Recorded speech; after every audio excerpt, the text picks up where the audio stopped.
Our members produce over 2 billion tons of aggregates a year.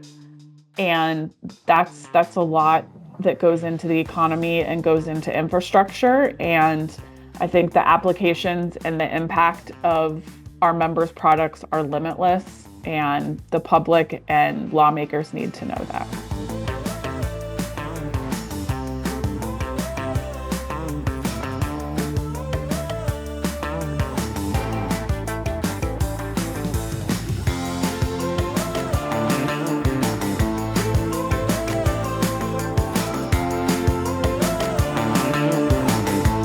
Hello, welcome to the Breaking Ground podcast, a CheckProof production. My name is Tanner Williams. I am a sales executive at CheckProof, and I am joined today by Michele Stanley, President and CEO of the NSSGA, which is National Stone, Sand, and Gravel Association.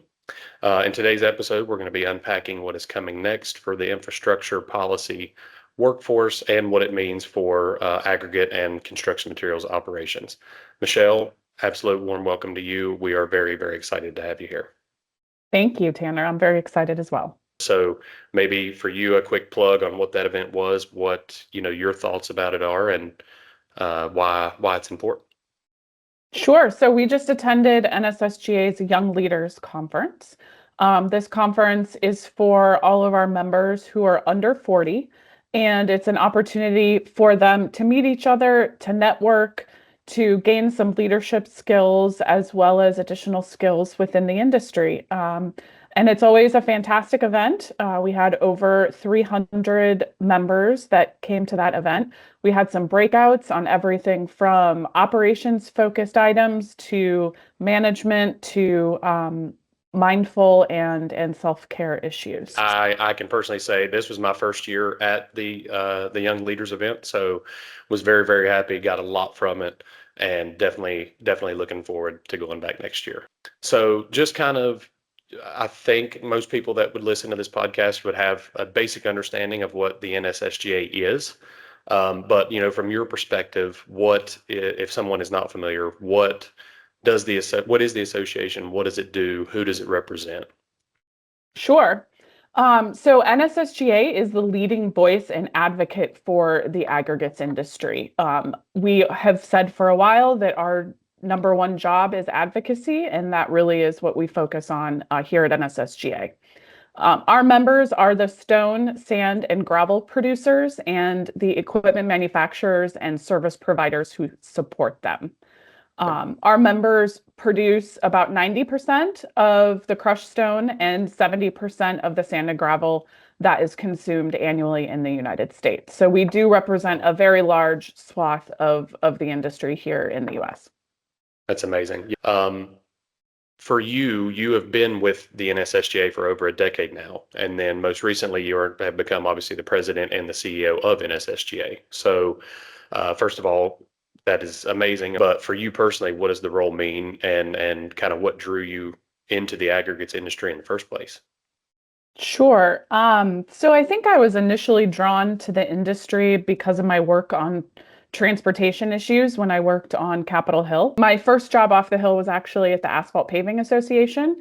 So I really kind of gained a deep appreciation for the industry from working at that trade association. And then I guess, what ultimately excited me most about the opportunity to be a part of the aggregates industry is that, this industry sits at the top of the supply chain.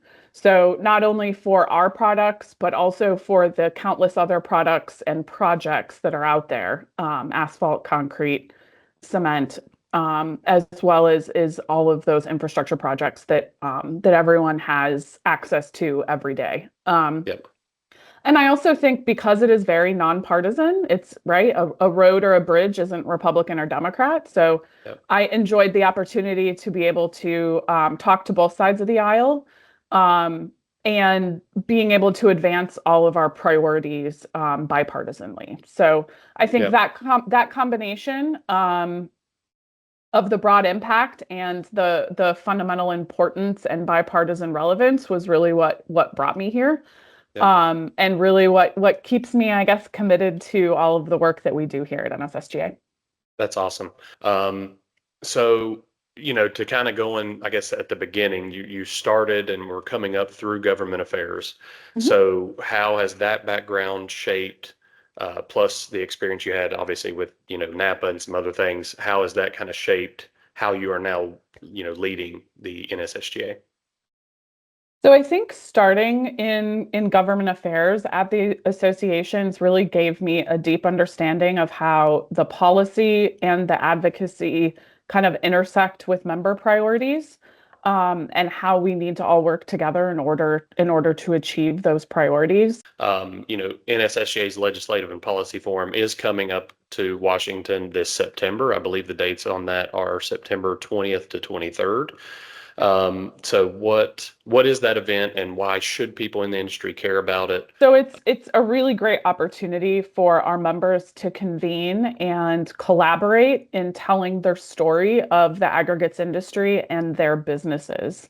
Only you can tell your story of what's important at your business, at your location. And this is our opportunity to do it together and to promote policies that are important to the industry. I would say that, as I said earlier, the advocacy is job one for us, and it's a really important effort that requires engagement from all of our members. As you said before, I have come from the government affairs side, and it's one thing for me and our legislative team to go up to the Hill and meet with members of Congress. But it's another for them to see their constituents in their district or from their district and meet with them in their DC congressional offices and talk about what you really do on the ground and how it affects their district that they represent. So it doesn't matter if you're in accounting or if you're in sales or if you're in operations, any level, any job title, any location in the United States is welcome to come. Awesome. Our team prepares one pagers ahead of time. We do kind of a prep session, three prep sessions ahead of time if you're a first timer. And then we do an in-person one in Washington the night before we go to Hill Day. So you'll be Awesome. tired of hearing from us before you actually go to the Hill because you will have talked everything over and been very prepared Got it. for that Hill Day. Awesome. And then a huge thing, as I mentioned earlier, in this industry in general is just collaboration. And I know Mhm. that's the same in advocacy. So this year, you're going to Capitol Hill alongside NAPA and NRMCA. So maybe a quick, just what is NAPA and NRMCA in comparison to NSSGA? And then more importantly, what's the power of those three entities, if you will, showing up together at, like an industry coalition? Yeah, so NAPA is the National Asphalt Paving Association, Okay. and NRMCA is the Ready Mixed Concrete Association. So, they truly are our partners because our members sell to them. They need our product in order for their product to exist. And so, the last couple of years, actually, this will be, I think it's our third year that we're doing this together. We wanted to be able to show the whole supply chain in the meeting. So when you're meeting with your member of Congress, you can see, okay, it starts with aggregates and then it either, right, goes into the process for asphalt or goes into the process for ready mix concrete. So the fact that we all can be up there together and be united, our voice just is that much stronger by being together. And it means we can kind of cut through a lot of the noise that's happening on Capitol Hill and really make ourselves heard. One of the things that I that I have said numerous times for folks that might have heard me before is that if you're not at the table, you're on the menu. Wow. That's really, really good. I've never actually heard that statement before. If you're not at the table, you're on the menu. That's Exactly. yeah, that makes a lot of sense. And then leading into that, when you and your members are going to meet with lawmakers on Hill Day, Mhm. what is the single most important thing if you had to pick one? We have, really good stories to talk about how we're engaged in the community, how we were a part of building that church or that school or the road that connects, one side of town to the other. And so I would say that our number one message should really be about how our industry is essential to our nation's prosperity and our economic growth. Specifically this coming year, the surface transportation bill is going to need to be reauthorized. And Okay. so we will focus all of our efforts on that success and really pushing passage of that bill forward for Hill Day.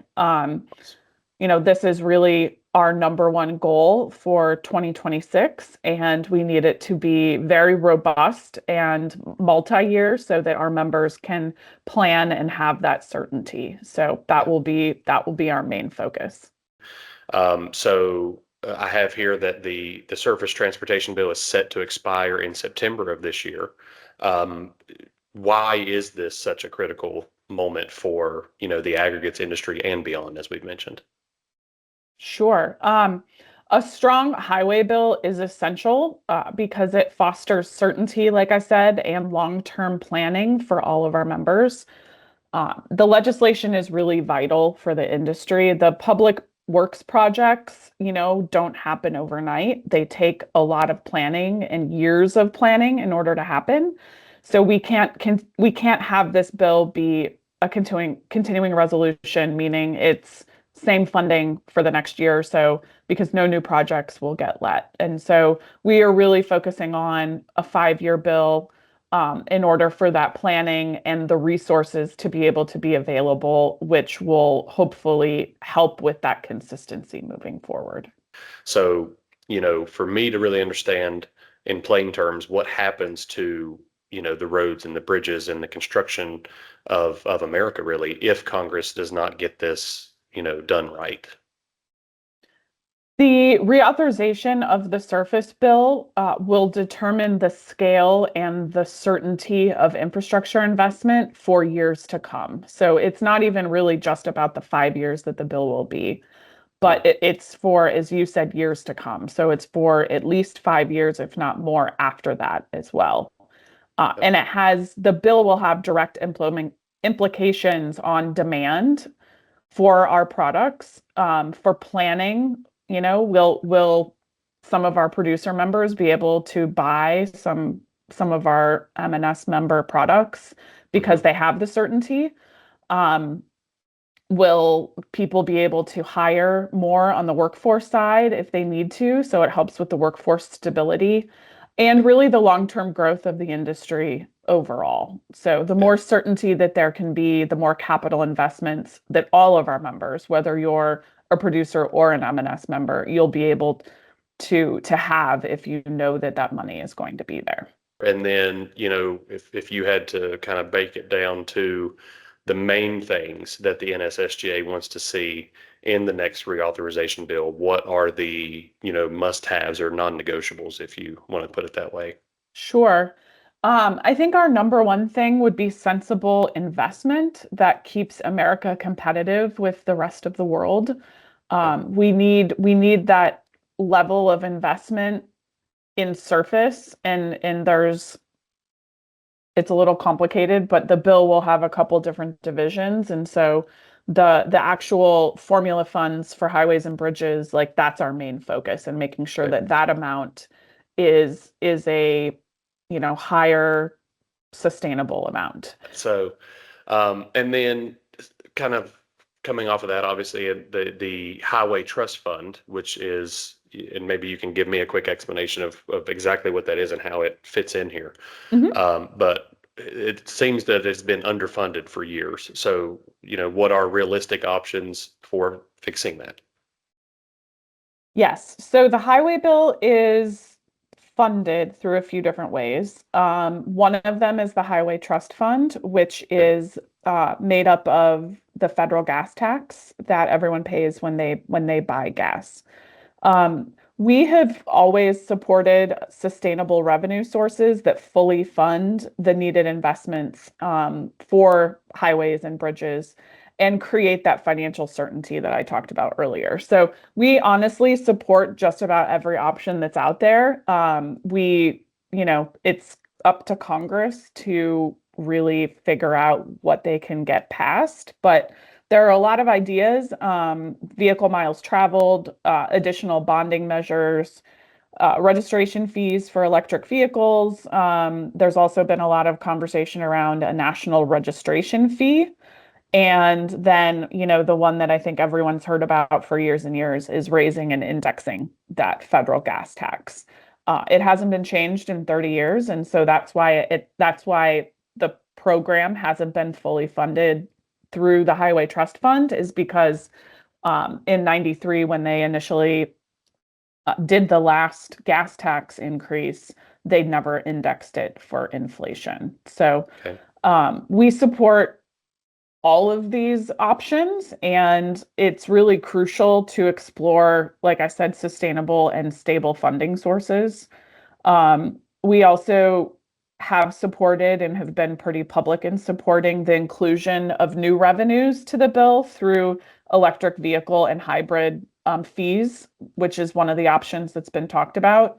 Hmm. It is a step in the right direction and ensures that all the road users are paying, because right now electric vehicles are not paying anything into the Yeah. Highway Trust Fund. So Got it's it. not a lot of money to get them to pay a fee, but it at least will be more equitable for Hmm. all of the users of highways if they have a fee that pays into that. It seems like the biggest concern that the car manufacturers have is just making sure that it's equitable, and Hmm. that what we're asking the EV drivers to pay isn't three times what people pay in a gas tax, that it's Yeah. a similar price, so that everybody is kind of paying the same across all Got it. vehicle types. So that Very seems to good. be their biggest talking point. So, kind of diving in, coming off of that, obviously, I mentioned in a jokingly way, talking about permitting, right? I know being in the industry, that's something that I've been a part of. I've seen, talked with several people that are part of that, and know several people that their job at the company they're at is simply to work on permitting. So, in regards to permitting reform in general, NSSGA has a large talking point about fixing the issues with our permitting system. So what does that actually look like? I mean, what would you say is actually broken, and then how does that affect us, on the ground level? Sure. So projects rely on our aggregate supply, right? Everything from Mhm. roads and bridges to energy projects. Yet today's permitting system often causes long delays and duplicative reviews and ongoing legal certainty, which tends to be the biggest issue. And all of those things then drive up the cost. And in the end, sometimes, depending on the situation, prevents projects from moving forward, or it could take years for that end game to actually happen. And so Mhm. without some kind of certainty, infrastructure investment cannot be delivered efficiently, and communities end up paying the price because it ends up costing them more in order to do all of the projects that they need to get done.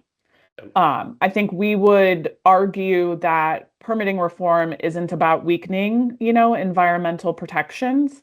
It's about ensuring these decisions are timely and durable and can withstand a lot of these legal cases. And we've seen policies shift between administrations, which adds to a lot of that uncertainty, causing more delays in issuing those permits that you were just talking about. Mhm. And then you have to get all of those new federal employees up to speed on understanding what exactly this new permitting regime actually is. And so, the certainty component goes a long way. And so that's what we push when we talk about this on Capitol Hill. So the outdated and the inefficient permitting processes really do stand in the way of completing projects, like I said. Yeah. They increase the financial burden of construction due to inflation and then rising material costs, and labor costs, which, Mhm. as you know, if projects take longer, then you have to pay your people more, and it's just a cascading effect. And the average that we've heard, that the process right now, the way that the process is for WOTUS permits, is $1 million per location, Mm. because Okay. of some of the unnecessary things that are having to be done in order to get those permits. So, Got it. I mean, Okay. that's real dollars when you're Yeah. talking about the delay and the uncertainty component. So, But what is maybe a practical step? I mean, is it something where we need more people working in those government positions? Do we need better understanding of the people that are working there? Or is it simply just like getting rid of a lot of the hoops to jump through, if you want to say that? Like what do you think about that? So I think it's twofold. I think with some of the Doge efforts that happened earlier, last year, Hmm. some of the people in very important positions to this effort are no longer there. And Okay. so that slowed things down. And I think some of the bureaucrats and career EPA folks specifically that took early retirement or decided to leave, that also is going to be an issue because there Okay. are less people doing the same job. So that's one piece of it.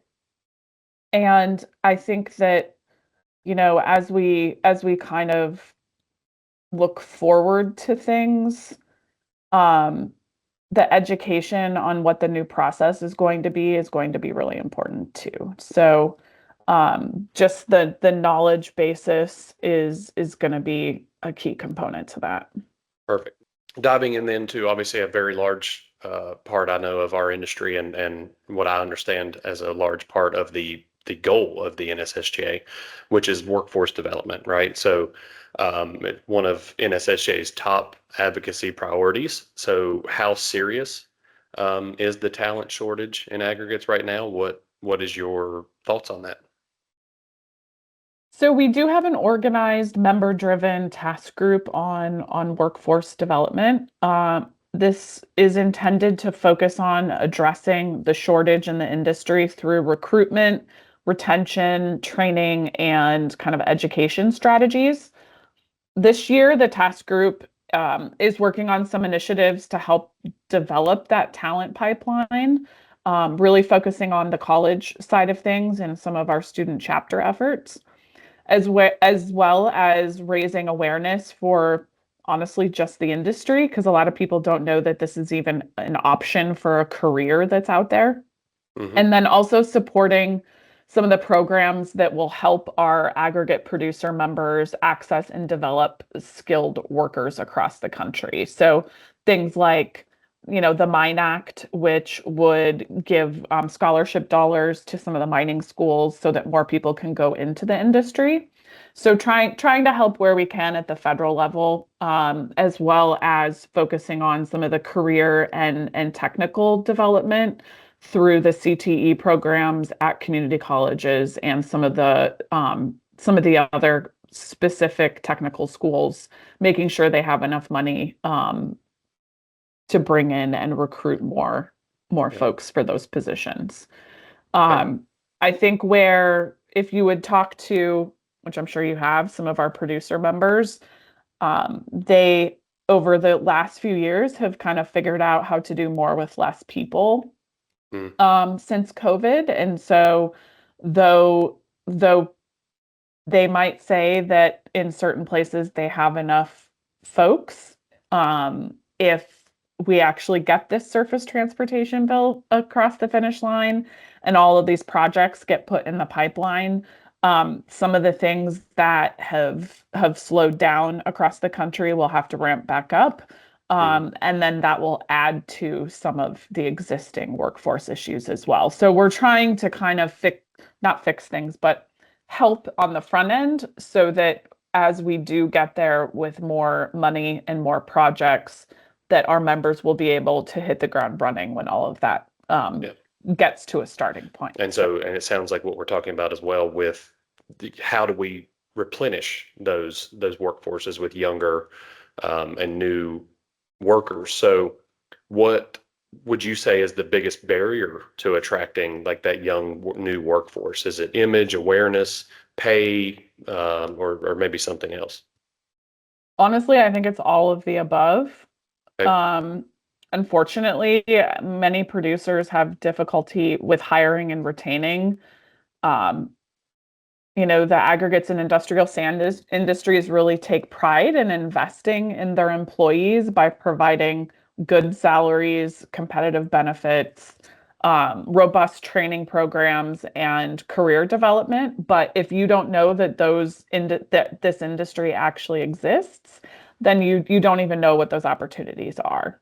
And Mm, so our focus that we are trying to focus on now here at NSSGA is bringing more people into the industry and not just having our members move the deck chairs around on the Titanic, right? Like yep. making you need to add into the workforce pool and not just take you from one company and hire you away to somewhere else. We need to bring three more of you into the industry so that all companies have enough people and are not just, taking from each other.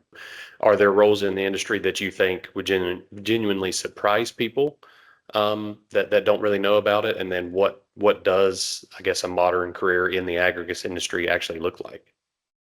So I was talking to a young leader when I was down in Florida, and they were in the finance department at one of Okay. our bigger companies. They, went to college for finance, had never thought that they would end up in an industry like ours and kind of fell into it. And, I think that that just proves that there's a job out there for anybody, Mm, whether you're an engineer, whether you're a finance person, whether you're HR, whether you're a diesel mechanic, whether you're, played a lot of video games as a kid and now want to sit in the scale house and work with the computers that are in there, right? There truly is a job for everyone. And I played rugby in college and here in DC, and what I loved about the sport was there was a position for everyone. Didn't matter your size. If you were fast and you were little, you had a position. If you were, a bigger person and just like to hit people, there was a position for you too. And yeah. that's how I feel about the aggregates industry, right? There truly is a position for any background as long as you know that it exists. And so I think that that really is our biggest uphill battle is kind of on the public affairs side and trying to get just the knowledge of the industry out there for people. Mhm. Yep. No, that's amazing, and I love that plug to the young leaders. Make sure make sure that you get there because these are the conversations and the things that we figure out while we're together. And I think Yeah. that's the purpose of these things. So I love that. Um, great. So kind of moving into a section, I guess, that wraps everything into one. And I think goes well into the future of what we're looking ahead to. Materials research and innovations, right? So, one of the legislative priorities of the NSSGA is to ensure fair access to materials research, which you mentioned a little earlier. Mhm. So, can you explain what that is and what it means and why it matters? Sure. So we believe that Congress should maintain and support a material neutral, performance-based research and deployment improvement investment into building materials solutions. So Okay. focusing on really that performance-based aspect, and not getting tied up in what might sound new and sexy, just because something, might be new and claim they can do a lot of things if it's not proven, like aggregates are, you're not going to have that, expectation at the end that you need. We think that the research should really enhance durability, so focusing on projects that would be able to do that and improve on performance and sustainability of infrastructure. So as Congress considers a lot of legislation over the rest of this year, we are encouraging and urging policymakers to incorporate this material neutral language into future legislation. So we don't think that they should include, language that gives one construction material a leg up over the other.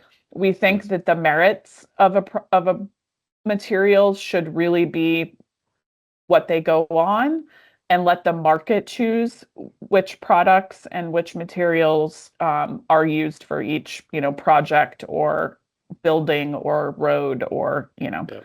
um, we are in a particularly, I think, interesting position because we are in both asphalt and concrete. And so for us to be able to talk about this in a very neutral way goes a long way on Capitol Hill. And then the kind of flip side of that is that there are materials out there that are trying to take our market share and trying Mm, to do it without being proven. And so this is a way for us to kind of talk about all of those situations in kind of one targeted way. yeah, And I think the message is definitely getting to the right people on the Hill. So yeah. No, that's I think just obviously being in the industry and having some roots, obviously in a sales position with like mining specific customers and things like that.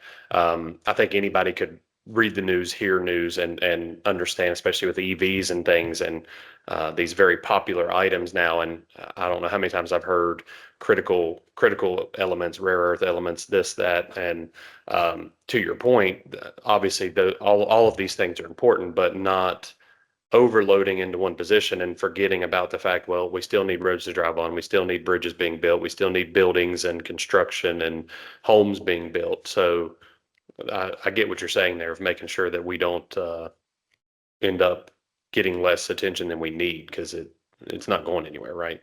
yep, exactly.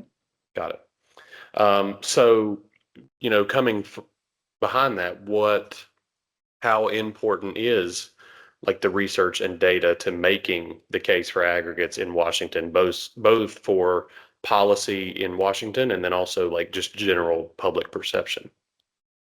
So we have strongly supported increased funding for research and development of building materials that help build stronger and more durable and efficient cities. So Mm, even though we, as I said earlier on the material neutrality stuff, we do believe that there's a place for research. Um, Policymakers in Washington really need to ensure that all materials and innovative solutions are eligible to access these kind of opportunities. So if they do want to prove themselves, they need to have the research ahead of time. So we do mm, support that. But what we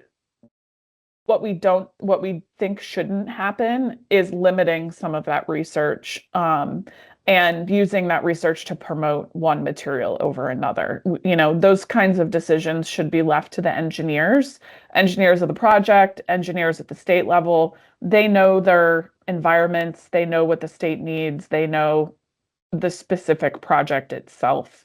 And that technical expertise in design and in executing those projects should be left to the engineers. So, um, we really think that this will, in the end, ensure that only the best solutions for our infrastructure challenges are delivered at a cost-effective and cost-friendly solution for everyone. So, yeah. I think on the data side, data is going to be really important for us as we move forward with this surface transportation bill and talking about the need for the funding and the need for more projects in the pipeline for the industry.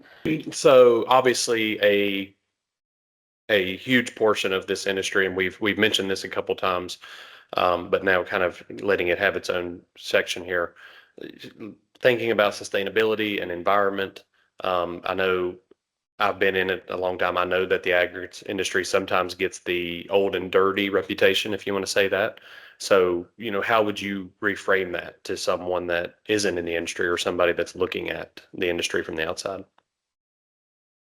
So some of the things that we tell members of Congress when we're up on the Hill is that our members are effective stewards of land, that they value innovation that enhances sustainability throughout the supply chain and creates state-of-the-art solutions that improve homes, businesses, and schools as well as public infrastructure. So Mhm. I think just being able to reframe what people's ideas of the industry already are, and talking about the good work that our members are doing and Mhm. how it really does affect the environment in a positive way. Yep. Um, One of the things that I love to show some of the skeptics on Capitol Hill is a lot of the reclamation projects and how they're turned into, you know, a lake that has houses around it, or a golf course, or a park that has loads of animals and, some of the local vegetation and flowers and trees and all of that, and being able to show how we leave it when we're finished Mm. is also a good way to have them see it in a different light. Also, I think kind of what you were saying too, this not only helps perception on Capitol Hill, but also helps perception with that workforce we were just talking about, right? Like um, the perception in general for the aggregates industry being better. So obviously, I think it's important to know that like NSSGA acts as an entity that has all of these goals, but the driving force in the NSSGA, excuse me, um, obviously include the members, right? The producer members and things like that. So what are the producer members doing on the sustainability front that deserves more recognition, maybe? So I think reclamation, like I just mentioned, is one of the things. Some of the wetland restoration that our members do on active quarries, the creation and enhancement, as well as some of the wetland mitigation, some of the wetland banking that they're doing. Let's see what else. Some places are using either their like half of one of their old quarries, or even some of the existing ones for flood storage capacity, or um, different things like that that will help the community in the long run. And I love all of that encompassing. It was mentioned earlier, but we're not just about crushing rock and driving trucks, right? It's like so many layers and levels of things that we do to make a positive impact. So I think that's great. And then kind of piggybacking off of that, obviously a thing that I feel like goes hand in hand a lot. I know I refer to it this way as HS&E, right? So health, safety, and environmental. So kind of piggybacking into the safety portion of things, which being at Young Leaders this week and pretty much any industry event that you go to, there's always going to be topics on safety and culture of safety. And um, I love seeing the signs at a quarry that says there's nothing more important than like you going home today the way that you came into work, right? So Yeah. it's always been core to the industry, but what does a best in class safety culture look like from where you sit currently? So I think that, our member companies as well as NSSGA try to provide their employees and our members with good resources. Our member companies go to great lengths, frequently above and beyond what the current regulations say they have to do to provide a safe and healthy work environment for their employees. Um, as you just said, they will never be satisfied until everyone goes home safely at the end of each shift. And I think that that's an important thing for that culture, and to add to the things that you have to see at a good safety culture. Um, Companies that remain very vigilant in their efforts, doing lots of toolbox talks, making sure that everyone is up to date on current regulations, and really making sure that they are not just hitting what they have to do, but doing things that will enhance that into the future and be even better than just making that mark and hitting that regulation. Yeah. Sure. So June is Safety Month, National Safety Month, and NSSGA puts out safety resources and materials each year all month long during June. Everything from webinars on mental health to posters on lockout, tagout, and distraction self-audit guides. Okay. I think we're going to be doing 3 webinars, if I recall. We ensure that all of our members have the resources that they need in order to maintain safety as a core value. And this is a way for us to try to give you all resources enough to make that happen. We also do, infographics, and there'll be social media posts every day, and um, our podcast will come out. I would put a plug in. We do have a safety podcast that comes out once a Okay. month. Okay. Always focused on something safety related, and we send those around to our members, and they're posted on our website. So please be sure to look for those as well. Okay. Absolutely. Great. Well, so kind of in closing, I guess, as a last question, what's the one thing that you wish more people understood about the aggregates industry, something to leave people with? I think for me, it would be that the aggregates industry isn't just part of the economy, but we really are what makes the economy possible.